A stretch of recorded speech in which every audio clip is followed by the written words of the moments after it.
সবাই চায় সফলতা অর্জন করতে, কিন্তু সফলতা অর্জন করতে হলে আমাদের অবশ্যই দুটি বিষয় ফলো করতে হবে। এক নাম্বার, আমাদের অবশ্যই এম থাকতে হবে।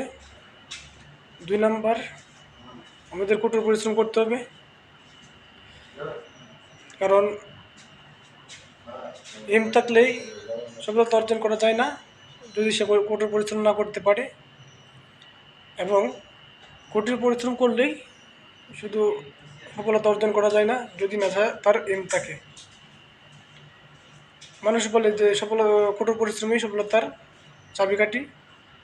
আসলে সেটি নয়। কারণ আপনি কঠোর পরিশ্রম করে গেলেন সারা জীবন, কিন্তু আপনার কোনো লক্ষ্যবস্তু নাই, আপনার কোনো এম নাই, তাহলে সফলতা কোনো দিনই আশা করা যায় না।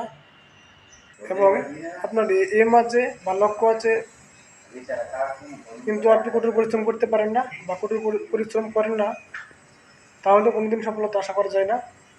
সফলতা আশা করতে হলে বা সফলতা অর্জন করতে হলে এম এবং কঠোর পরিশ্রম বা হার্ডওয়ার্ক দুটোই একসাথে করতে হবে, তাহলে সফলতা কেবল আশা করা সম্ভব, এবং সফলতা একদিন না একদিন আসবে ইনশাআল্লাহ।